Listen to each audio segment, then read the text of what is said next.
So, for those of you who just arrived, we started with discussions and questions about the characteristics of what we could call mainstream platforms such as galleries and museums, whether government funded or privately owned. So now we're going to move on to differences or the characteristics of so-called alternative spaces. Try and thresh out to get a feel for what sorts of limitations and opportunities these spaces offer, particularly for art practices that seek social transformation, or for art practices that are critical of the establishment. So, yes. So, as a sort of transition, since we discussed these mainstream spaces, such as museums and galleries, I'd like to ask Randy, actually, in particular,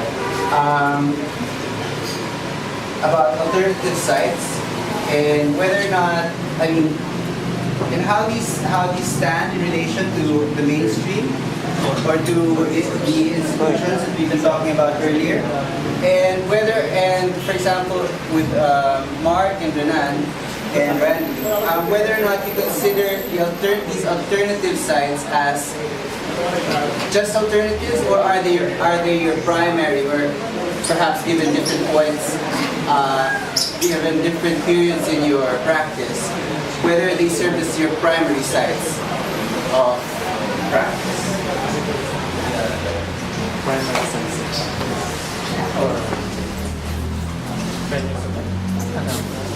yeah. So, for example, Abay, how is that?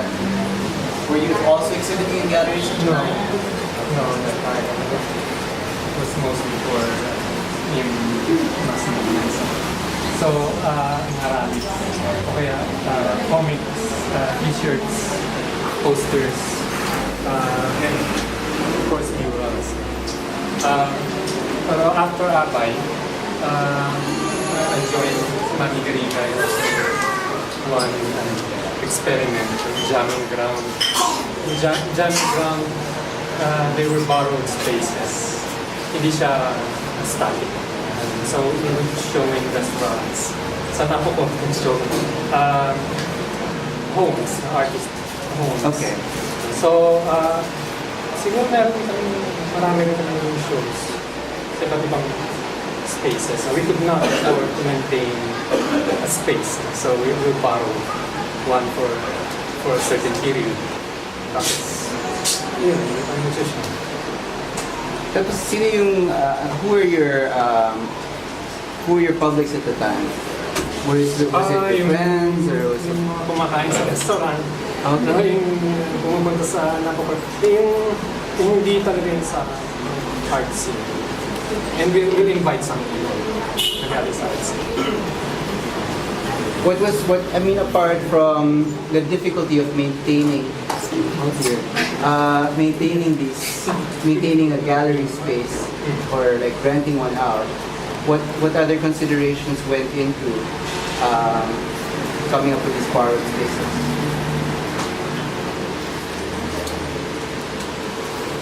Siguro just How will you and see how the works will connect. If it is for different audience, will it still be, will it still retain its status as art, or will it be part of a certain environment? Nandiyan lang siya, hindi siya nahihilog. So, hindi siya makaanggap. What about rallies? What was your Hindi pa siya engagement? mas performance. We did lightning murals. So, yung lightning mural, at first you have to, walang individuality kasi it's a group work. Tapos we have to finish our work within 15 minutes. Tapos 5 songs and tumutugtog. So during rallies, we get it. Kung mural kami tapos ay parang painting by numbers. Parang ganun. So mas performative siya. Okay, may tutugtog sa amin. You sort of had like a draft already? No. Tapos actually, ginawa na rin sa mga camera, sa mga padero. So, nagawa. Para iba yung audio. Can you characterize these audiences? Yung mga sumasama sa mga rides. Tapos yung mga nakakita sa kami, hindi siya yung mga regular gravel growers. Was it important to reach these At audiences? that time, yeah. It still is. Why do you think so?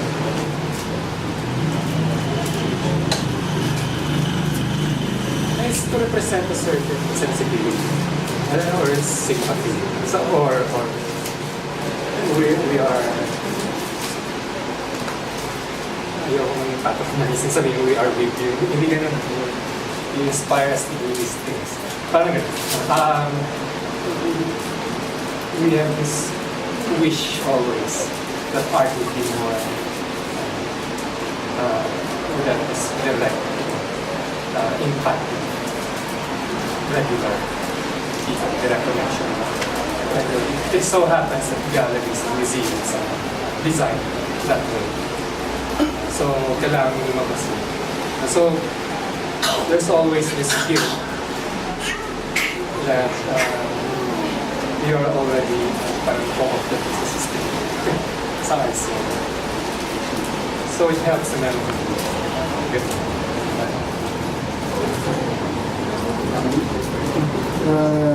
Kanina yung topic tungkol sa gallery at sa museum. Ang example lang namin yung nangyari sa Etos, Patos, Batos. Pero para dito, yung nasa labas ng gallery space, example siguro namin, yung ginagawa ng autonomous network pag-SONA, State Relation of Press. So usually, pumupunta pa kami sa kalsada talaga.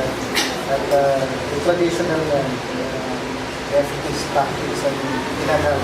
Pero siguro, hindi nga, tama, yung 1990s, iba siguro yung panahon. Pero yung dekada natin yan, sa UCO talaga, 2000 pataas. Mukhang nagpa siya ng video sa ibang paraan o tactical. So, the last 2 years, during yung State of the Nation address, what we were trying to do is to come up with a more ecologically sound activities, and one such activity is art, ecology, resistance. So it's not Japanese friends who have this sound demo during the Fukushima nuclear activists who were trying to veer away with their traditional use of resistance. So there's a shift towards more creative resistance. That is not to say that before there is none, but probably after 2000, there have been more creative resistances. And one such thing is singing, kalikasan at lasan, or art ecology resistance. So it's an amalgam of different activities, simultaneous activities during the whole duration of a normal rally during the State of the Nation address. So we start by 7 o'clock. So if the traditional tactics would need speeches, we also have solidarity speeches from 7 o'clock to about 11 o'clock. So one innovation that we came up with is by 11 o'clock to 2 o'clock we have issue-based discussions, and also we have workshops like solar guerrilla workshop, permaculture workshop, or urban gardening workshop. Then by 2 o'clock up to 5 o'clock, we'll be having open mic. So everybody who's just happened to pass by would also participate. And not only as an audience or an observer, but we have a chance to have their own activity as well, not only participate in the open mic. So we have a more engaged way with the issues that are not being discussed during the state population address. And one such issue is about ecological crisis. So this is the backbone of SCAPNA. Of course, there are other activities apart from ecological related. You had this at the Quezon Memorial Center? Yes. On the road, by the road. You get some pictures here. So how did you come to choose that site? Because while it is out in the streets, it's also, and it is public, it's also tourism less accessible part of the Rotonda, right? So perhaps because of the experience that usually you gather around you before you march to towards Batasan. So we made it a point that we start early so that before you go to Batasan, to Commonwealth, you have a chance to participate in other packet activities. So participants or all audience or publics have an option whether to stay, to want to participate, or to go ahead and protest the traditional way. But so far, in our observation, in the last 2 years, we have more, not in terms of number of participants, but perhaps we have more diverse collaborators. So I guess one flag that we receive is how do we attain a certain degree of coherence when we have different persuasions and other ideological stances in one event. So our response to this is that we're not trying to come up with a unified statement, and we're not protesting any particular issue. So we'd like to be more inclusive, and we'd like to provide common, one shared space where everybody could connect and make the issues more on the ground and more engaging. So it's not something that we just go and just listen. ISCA was precisely envisioned to be more grounded and more engaging.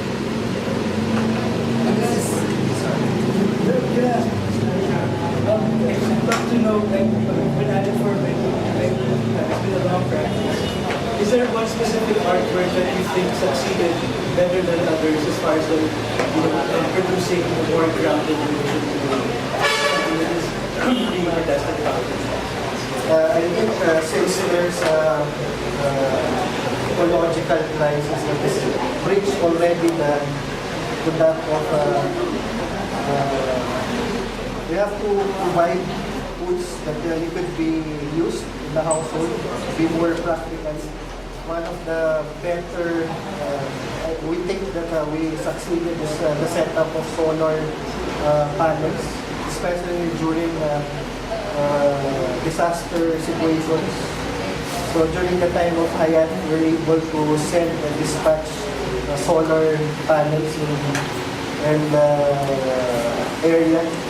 And since we are doing pirate radio, so our pirate radio is being powered by the solar panel. So this is more direct and more practical, and I think it succeeded in being more grounded and more engaging. But do you think of it as art, like installing solar panels? I think it's for the viewers and critics to say, but on our end, it's more everyday, more ordinary, something that is useful. Perhaps if you take art as more, it has utility, I think it would pass. So if I understood you correctly, when you do your work, you don't think about whether it's art or not. Yes. Thank you. And in this particular case, we're focusing more on the platform and how Sinaran organized this with particular goals in mind that they didn't see were available in certain other spaces, in schools and campuses. And would I be right in saying that this would be can be characterized as your most primary avenue. Yes. You're more accustomed to working in these setups. But I think the primary space will be our own private space because usually the relation to what you were sharing earlier, that you were private in the residential space, it could also become a locus for events. It becomes a social center and now we turn it as info shops. So there are a lot of discussion about this, but perhaps not enough attention because it's too ordinary. So it might not be complex enough for further discussion. But I think this is a venue to trash out the details if you have something in mind, details that you'd like to know how to be operationalize this kind of more horizontalized, organizing, non-hierarchical, anti-authoritarian organizing. That is different, but we're not saying that this is the only way of doing things. It could be one among many tactics that is available for everyone. Question regarding that or on that point of organizing tactics or organizational strategies. Do you think that the notion of a multitude of forms of resistance actually has a comprehensive or a measurable impact in terms of raising awareness, mobilizing people, and providing a kind of political learning for people who are not organized in the sense of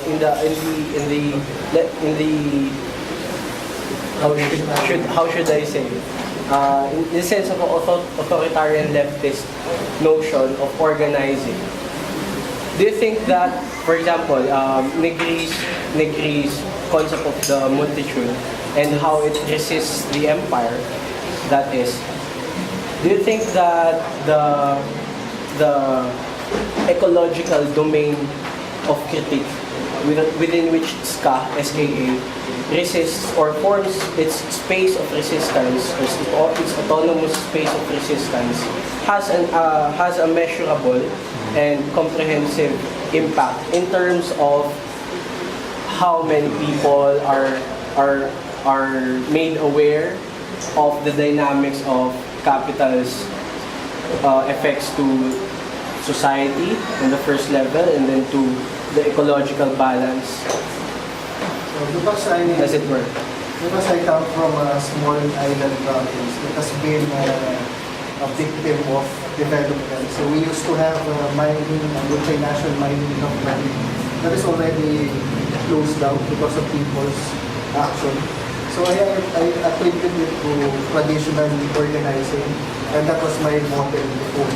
So I would go around 6 towns in our province and go around the communities that are affected by mining. And since mining operation was shut down, I am inclined to find out other ways of doing this. So when I came to Manila, and I got exposed to,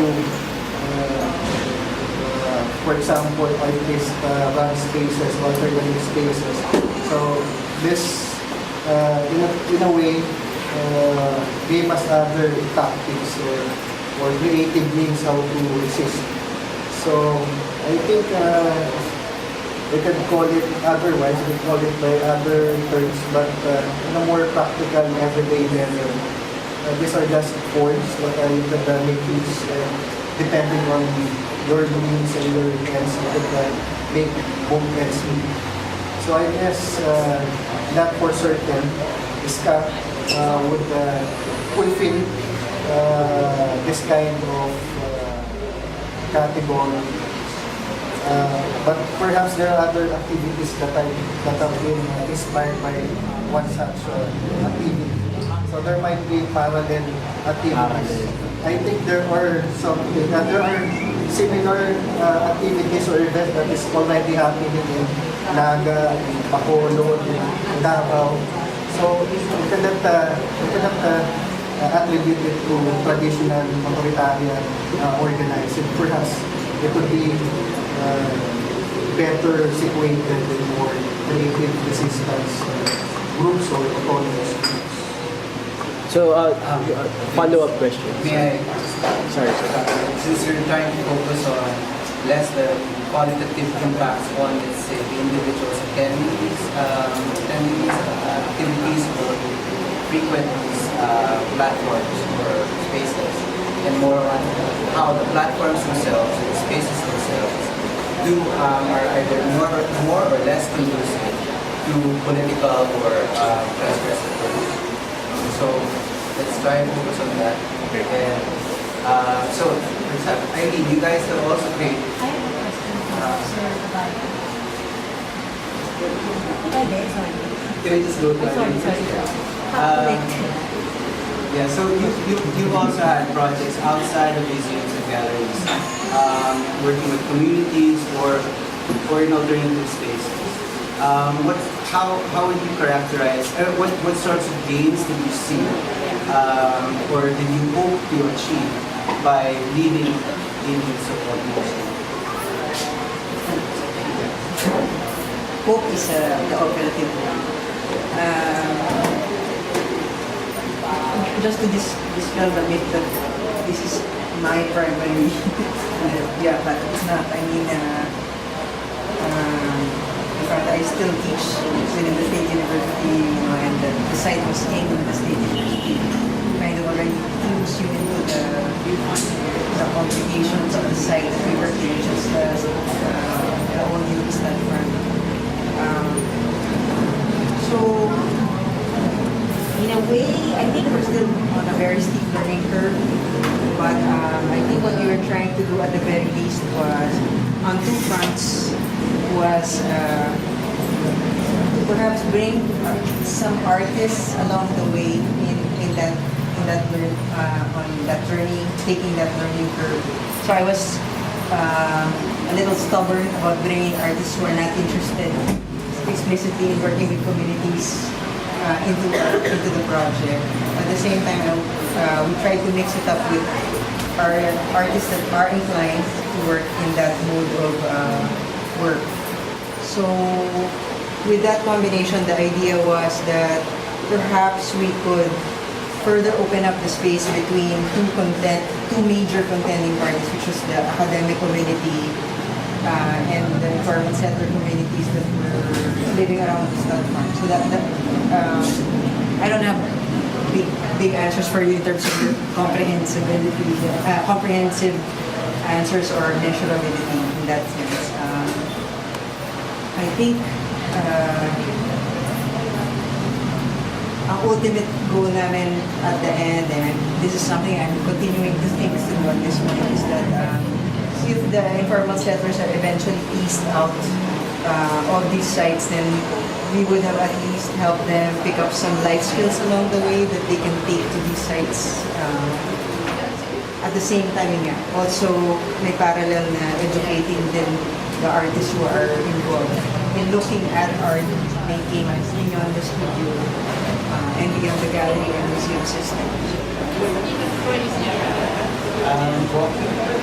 My question actually for Sir Abaya, would he consider Heritage Gallery in the 90s an alternative venue for progressive artists? Or is it Heritage Art Gallery. the Heritage Gallery of Odette Agandra, or whoever is familiar with the Heritage Gallery?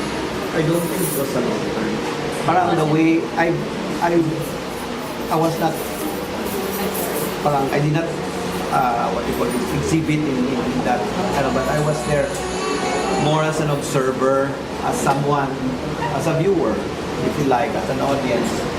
I did not think that was alternative in the sense that it was operating like a real gallery, except that the format was, it was a gallery, a cafe,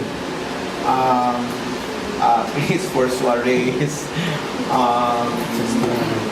chess tournaments and discussions. It was like a salon in a way. So it was unique na it catered to all of these activities, but I'd hardly consider it as parang alternative because it Mainstream. even the people who went there were hardly alternative, if you like.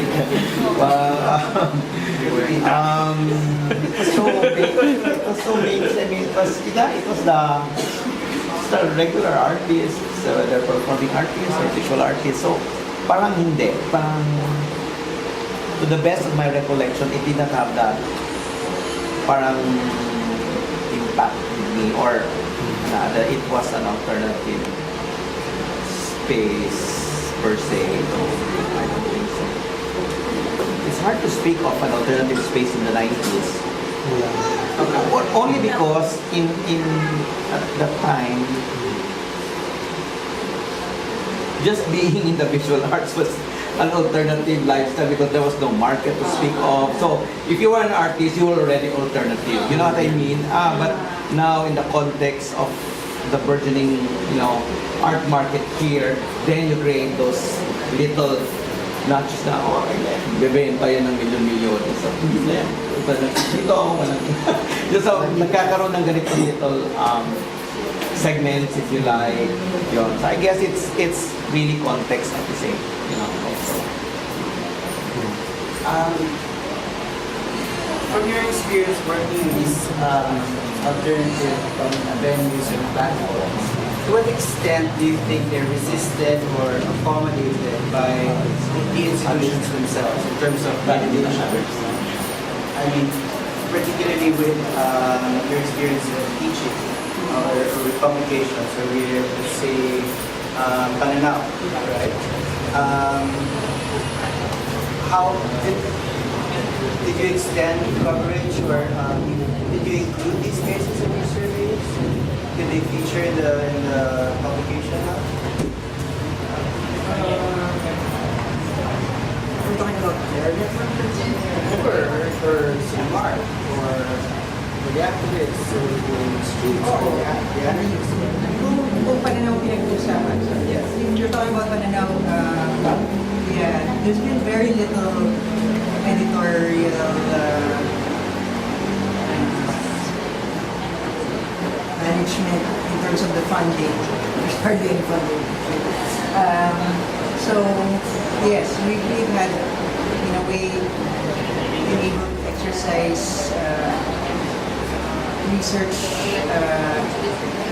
We've been enterprising in that regard. We've not limited ourselves, I think, to only what. In fact, that was a very, very overt intention. When Pananaw was born in '96, the idea was to cover what was not being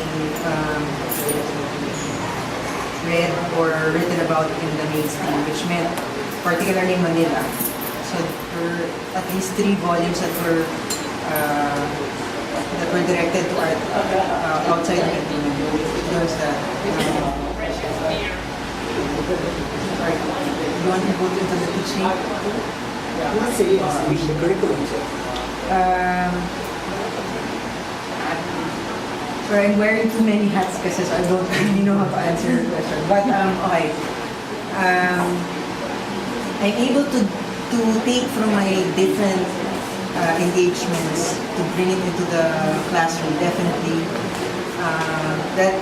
That in part is due to the fact that there's very little local material that's available. So as a teacher, it's quite critical that you're also practicing as much as you're able. So there's that. If you're speaking about the institution, UP in terms of was it giving us a hard time when we did outside? I could go for maybe hour and hour about that. But on the other hand, we've also been constantly asking ourselves, prior to coming to do off-site, out-of-site, we were also very conscious that UP had alienated itself from informal settlers because there was a very oppressive regime in terms of the Community Affairs Office. So we were also thinking about whether doing this project might the only a way to sanitize UP fermentation. So that was something we would also think about as we were working.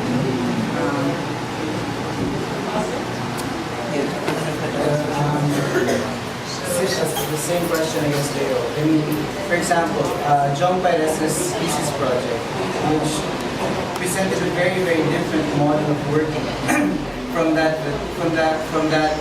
which the studio department, we could say, was used to.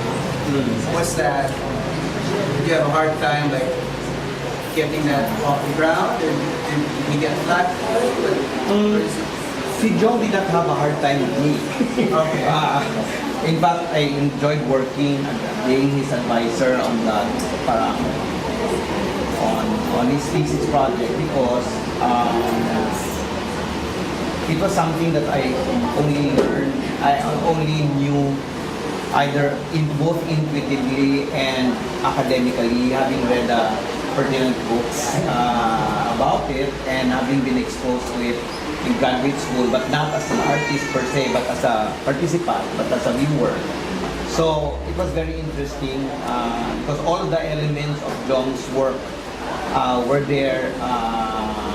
Relational space, it was no longer. I was talking to you already. You know, it was no longer about aesthetics. It was no longer about what it looked like and how. You know, where's the art there? Why is it art? You know? It was really more about if there's any connection to art, it was still about form. Except that here we were talking about social dynamics as form. Kasi ang form naman hindi naman physical lang, hindi naman perceptual lang. No? Form can be experiential. No? And I think we get that from the performing arts, if you like, diba? Even music. No?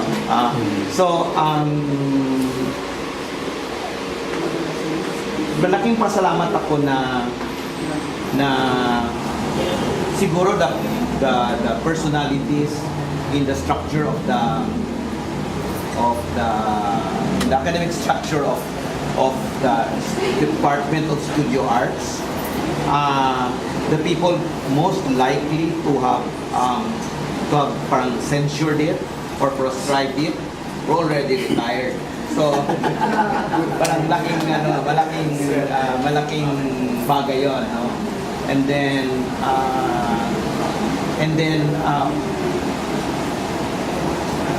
when kasi, you know, it's, alam mo naman sa academics, yung art academics, you're there to pursue a degree. So, come on, parang at a certain point, it's about why will you be given a degree? Why is that an artwork? I mean, these questions come up. It needed to be explained. It needed to be expounded. I needed to point out, you know, this book, that book, this guy, that guy, precedents, etc., etc. Precedents, I don't mean foreign. Even yung local examples na hindi na alam ng mga ng faculty or other students because dito have been parang written about them, although may mga examples si Eileen sa kanyang thesis. So I had a little stash of meron yan dito. So it was of great help in documentation. So that was Jong, and then when Jong actually finally got a parang he was you win best thesis, that means that's okay, kahit parang divisive yung ginawa mo or maraming tumaas ang kilay, dapat na sabi ng department best thesis yung trabaho mo, then it's sort of, I think ang effect nun, There's still something, these alternative spaces are making some headway. oh yeah, that's where I was going to that, because in the next batch of yung mga studio arts, mga thesis proposals, well, yung iba of course became very, very ambitious, but yung iba, naiisip na yung social engagement as a kind of a good method to be able to create parang works. Although kahit na kung tutusin mo, it's a portrayal of a place, like yung the last time yung kay Dagmang. may mga strategies siya na it's all about social engagement na ginamit niya. It helped that parang her father is an ethnographist at may background sa social sciences, but all of these allied parang fields na incorporate na doon sa paggawa, no, paglikha ng sining na hindi ko sinasabing mas makabuluhan, no, kasi may iba-ibang kabuluhan yan eh. Yung sa kanya talagang merong direct connection with a certain community, no, using methods in social science and trying to understand what the community is instead of just paint the community. Ayun na, paint a landscape or take photographs. Meron pang ibang klaseng engagements like, going there, getting feedback. Na, in fact, meron lang yung precedence niyan with the work of Martha Atienza, yung sa 2012, ang puso, and then my neighbors, yung ganon, where there's a kind of a social engagement. It was not, I don't know if people are aware, but yung sa kanya, hindi lang yung video art. There were other components there that could not be parang replicated or simulated in the Ateneo Gallery setting because bukod dun sa video, meron pa siyang showing doon mismo sa community. So, kumbaga, there are many affirmations already in these kinds of form. Personal in this aspect. Does your magazine cover any of these things? Do you ever go outside of the gallery or museums or anything? We do. There are times like we did cover, for example, your engagement and your event in Luisita. Actually, You never asked me.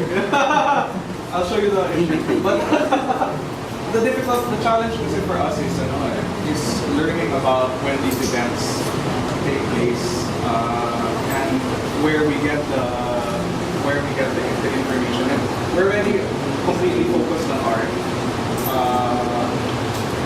And we try to go to all events as possible. But that's our thing. Sometimes it does. We hear about it. Sometimes we don't. Can you imagine the challenge for newspapers hearing about this event? It's harder thing for them, especially since they're part of a broader lifestyle section. Right? It's not like a regular political beat or who actually might pick up on it faster than the lifestyle and culture beat. So I guess the challenge there is trying to get the message of these spaces out to the press so that it's disseminated accordingly. That's a good question. It's something for me to think about. So the cultural journalist engaging in it.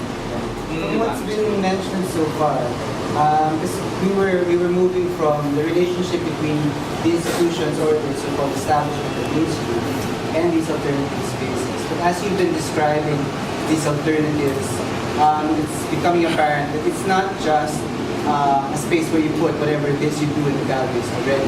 Right. It's also these alternatives are also characterized by new ways of working, of new ways of coming up with different forms of engagement, which are either not present or minimized or avoided in institutional mainstream spaces. So, could you elaborate on? Randy has described to some degree, we have workshops, we have discussions and everything. Eileen and maybe Renan, could you describe, and Marcus, could you describe what sorts of engagements, I'm using my voice, what sorts of engagement and validation exist in these spaces, or are possible, or become possible in these new platforms? So something like this will happen in a gallery setting only once in a while. It's not common to find possibilities. Meron siya pero not as often. So sa mga ganitong setting is conducive to some or for the people. Pero,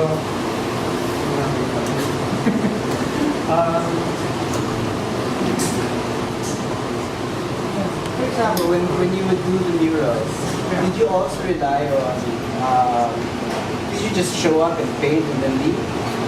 Or were you part of an organization that did other things that were necessary for these murals to actually have? yung sa akin, we were part of the organization. Tapos, but the audience is different. So, hindi talaga yung sa art scene. So,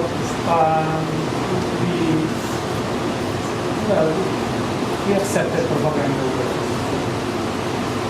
There's nothing wrong.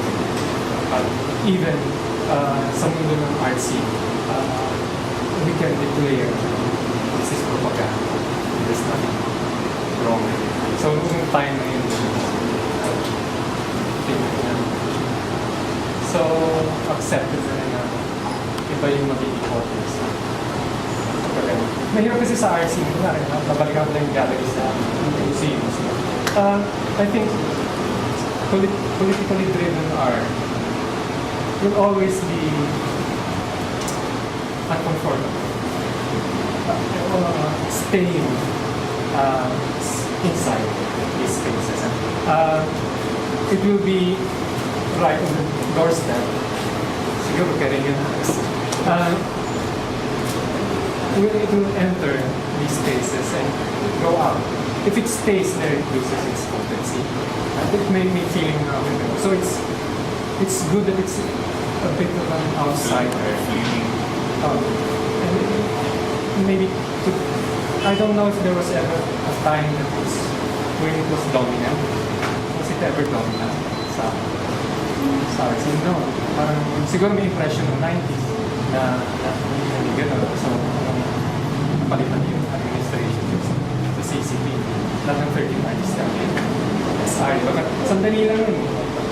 No? So, I don't think these places are its home. It will be there and the artists will represent certain sensibilities na hindi dito. Pero, it's good where it's at, I think. Hindi siya, yung kalagkapla siya natin. Until the time comes. Pwede na siya. Hindi siya natural habitat. Pero, parang in hindsight. I'm asking also more in terms of like, okay, apart from it being political art, like let's say it's mural, yes, but what forms of work, let's say, that we might generally call cultural work, right? As Leo was saying, these are new forms of engagement.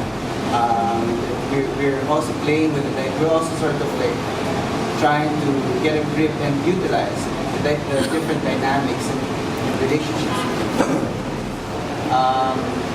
How did, or maybe you want Kasi to like traditional forms, nagamit namin ng traditional forms. So, painting na rin. Pero, you also engage in mass work? nag-organize yung musikero yung sino nasa US ng nila, so kailangan so kailangan kaya naman. Sa music siguro, nangyari rin. Pero, mas traditional approach na doing that. In my case, apart from doing gallery work, so I can cite two practices which I think can be considered comparative. Both of which also I consider curatorial in nature. So one is community workshops. In terms of engagement, you address the participant and the audience are both part of the marginalized sector. For example, we have two workshops in Himagan community in Quezon.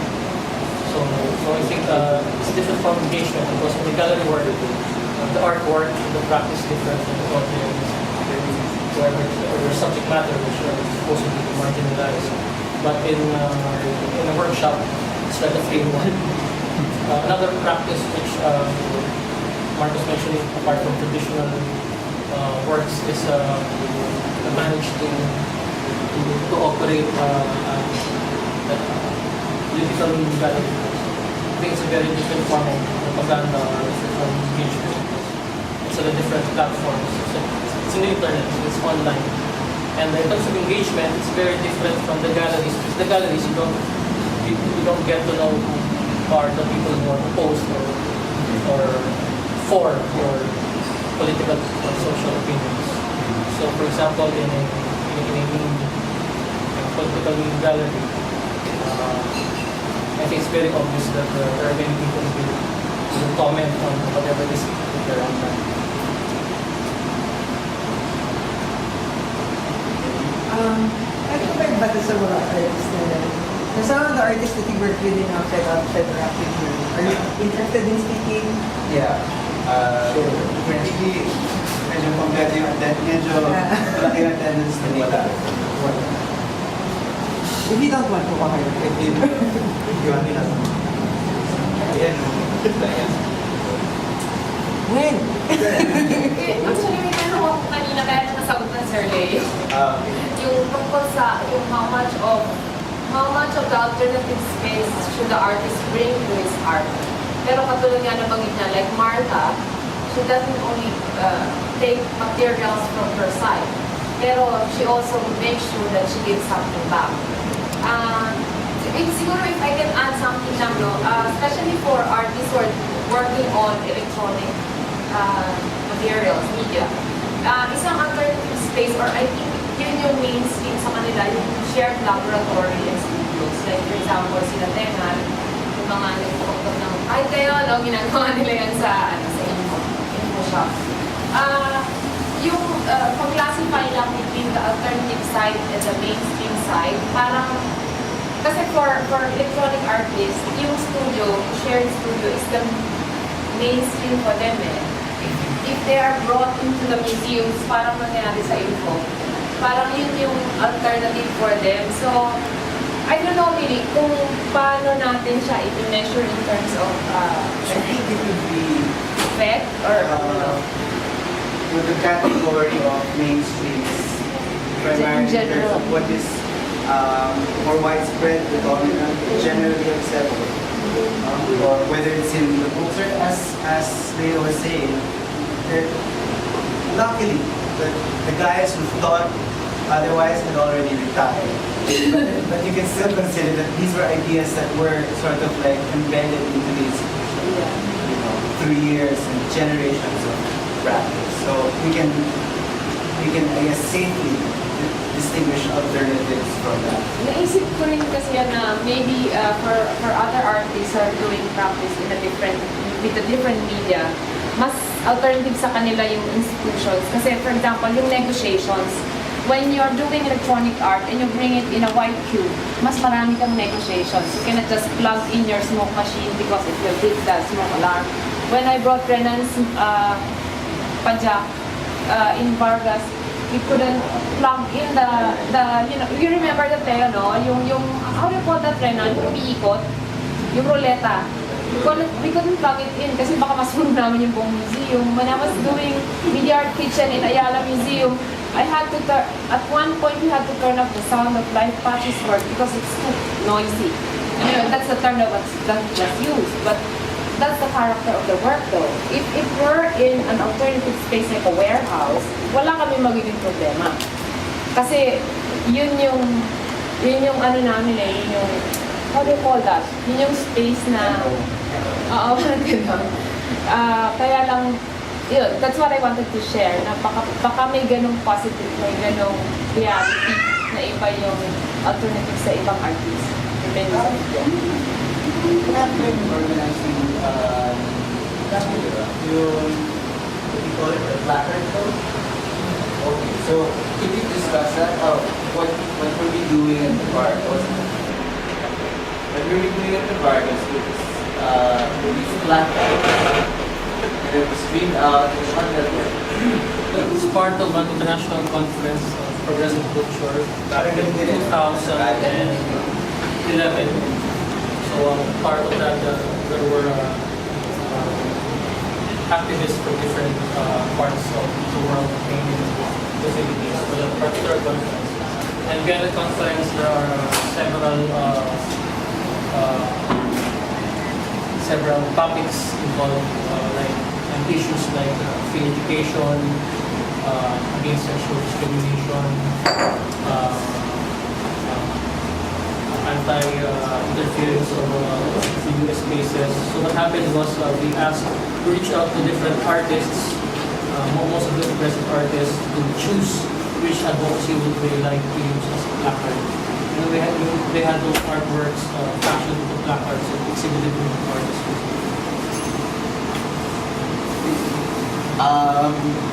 So, Boyd, did you want to add something in terms of what sorts of new modes of engagement that's working outside of traditional spaces that sort of bring about or engender?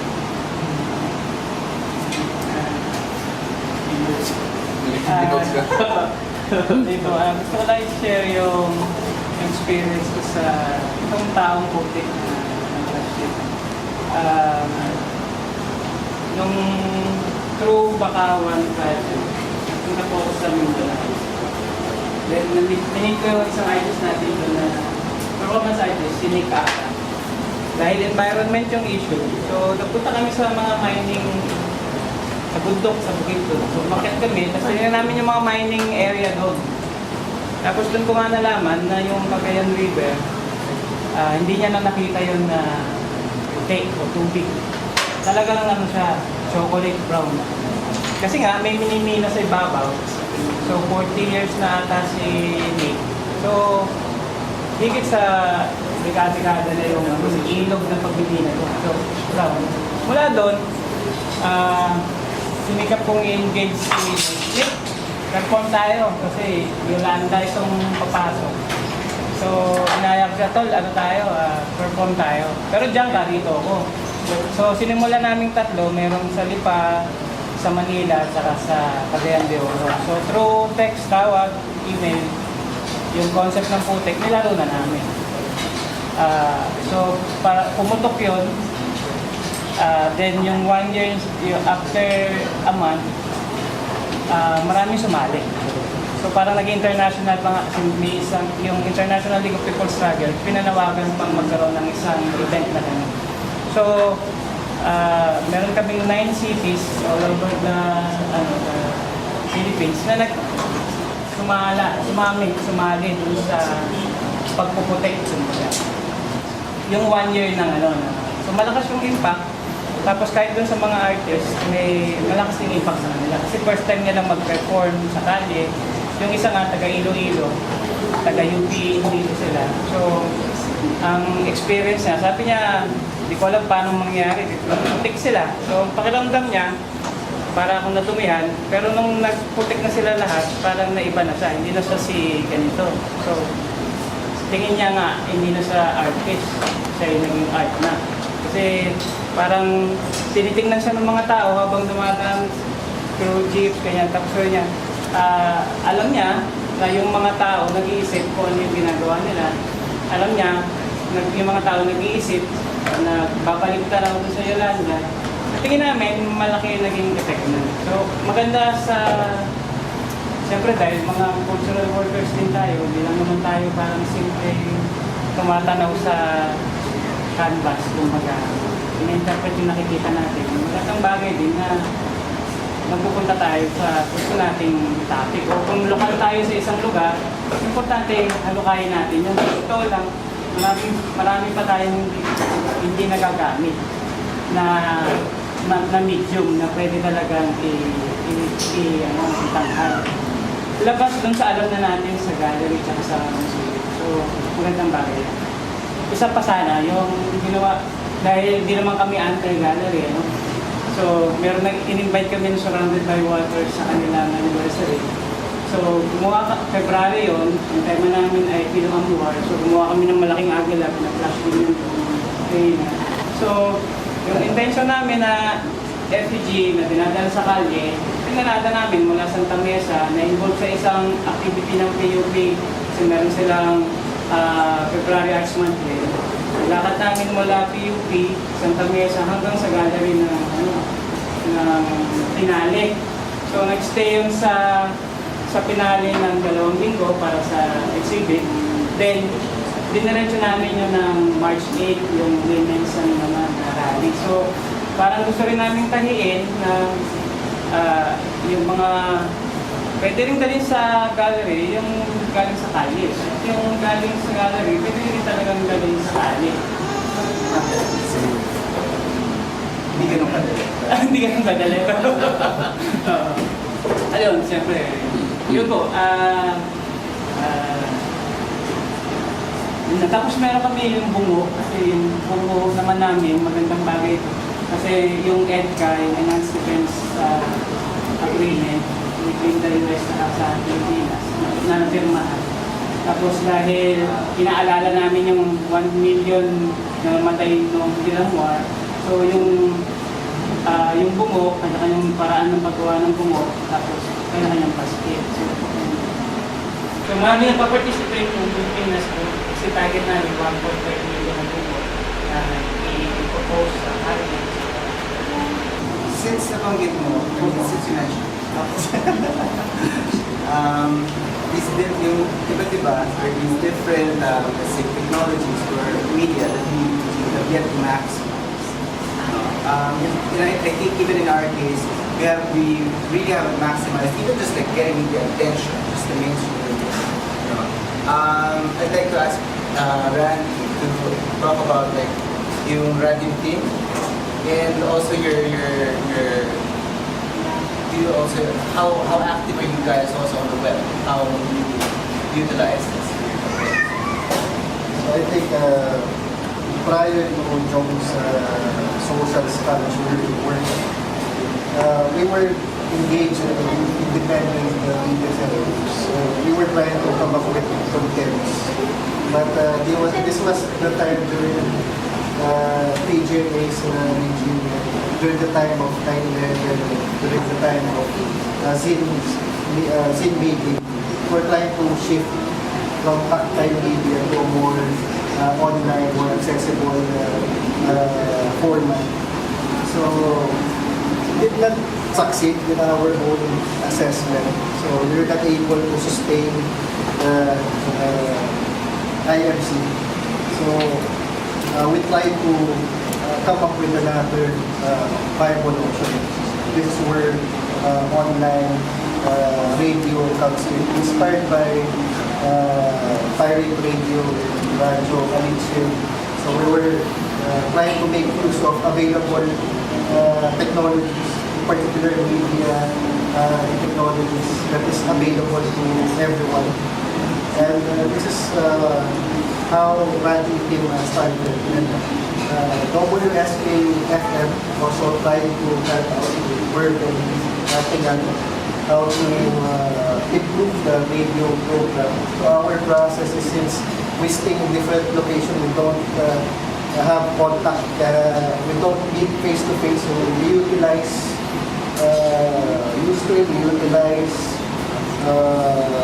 Skype, and we make use of this technology so that we can come up with more convenient relations among our friends and friends of our friends in our network, so we can build programs apart from our Sunday regular broadcasts. So we are trying to have other set of DJs like Vince and like Chu and other friends, so that they come up with their own set of programs. So it's a matter of salvaging or sabotaging information. How broad and how coordinated has it gotten? Because when you were working with Ethos Blackness Panels, you were dealing with a very narrow stream, right? As opposed to large broadcasting and broadcasting. No? So how? And earlier you were talking about how is it, corollary events, or at least things that you've been able to organize across the archipelago. So, have you tried that with radio? Yes. How?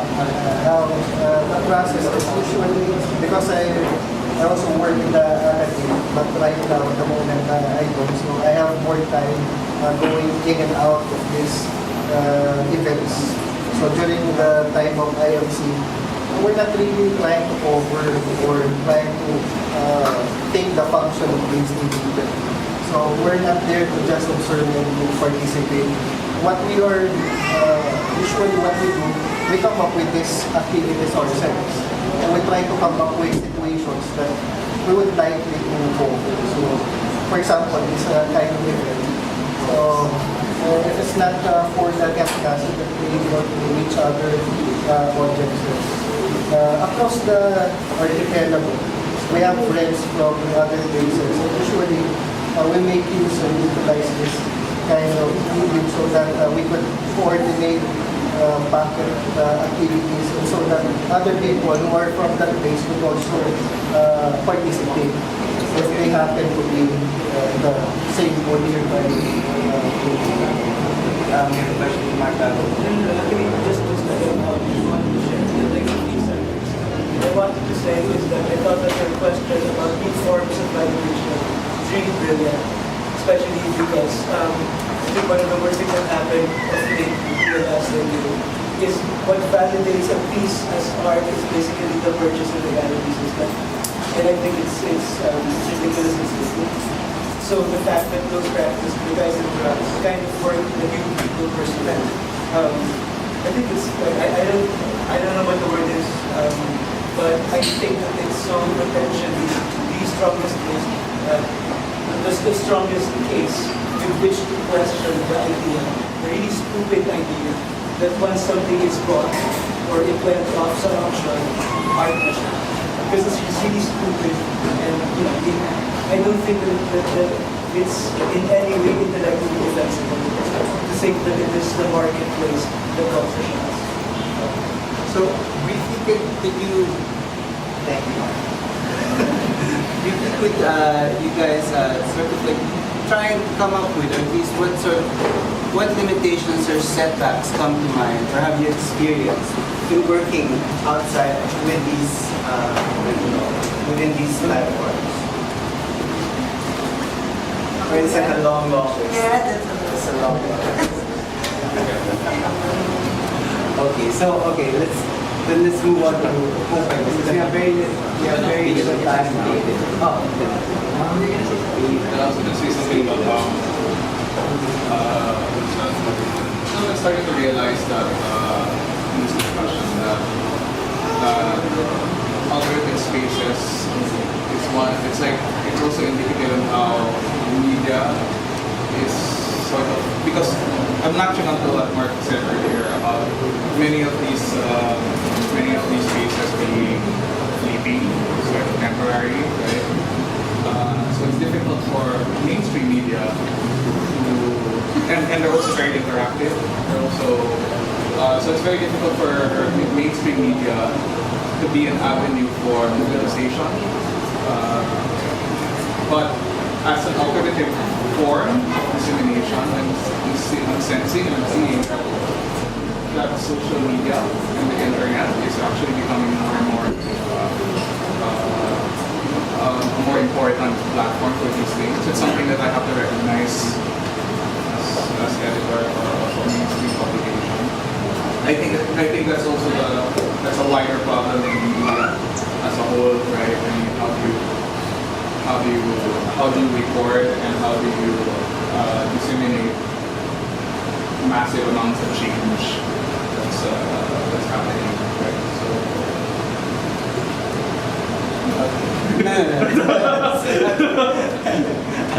Another point siguro is kaya sinabi ni Eileen na medyo malayo because una-una any practice, how do you sustain? A practice only becomes a practice if it is sustained. How do you sustain these other practices given the present context? Parang siguro kagaya ng ginagawa ng, let's say, if you go to cinema, meron sila mga tokens na okay, we produce mainstream films and then the surplus income that is used to fund and sustain independent work. Question, will that ever happen to to the visual arts? That's the question number one, no? Will that happen to the visual art? Is that even the thought is it parang practical for one? Knowing fully well that, and it has happened in the independent field, where you know naman when you do independent work, the people who fund or produce those might actually be the whipping boy of the yung parang ganun kasi nature ng ano yun eh, nature ng independent work yun eh. Common justification for galleries. Yun. So that's why parang how do you in fact sustain that? Now, having said that, yung ibang systems sa other countries yung meron silang nilalaan na projects na may mga ganun projects na I think unthinkable. Yeah, I mean, could you ever think of NCAA funding project like this? Parang it's almost unthinkable. Parang ano yung structures, ano yung kaya isolated talaga siya eh. Actually, that was going to be another question. But since our hosts at Arthur have been quite accommodating. Yes, yeah. If you need to get home to all this rain that's happened, we have to cut it short. So that can be something we can discuss further. Parang what is it that we can actually build in these alternative spaces? What sorts of, I mean, apart from the modes of engagement or ways of working that you've described so far, it still seems full of potential, despite having this long list that we did not decide of limitations or setbacks, difficulties, obstacles that we have to deal with. Since it's not, then I don't know, maybe we can go to the next topic. Flesh it out a bit more. The discussion can continue amongst each other. So, I hope it does. Thank you all for coming.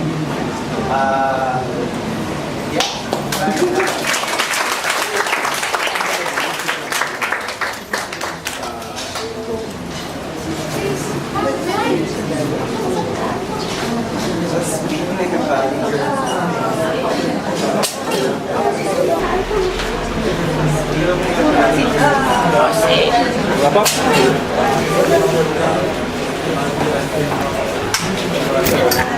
Saan kayo, sir? May balak ba kayo? Punta akong mga to ngayon eh. Ulo mga to. Hindi na kayo. Ito pa ako sa bahay.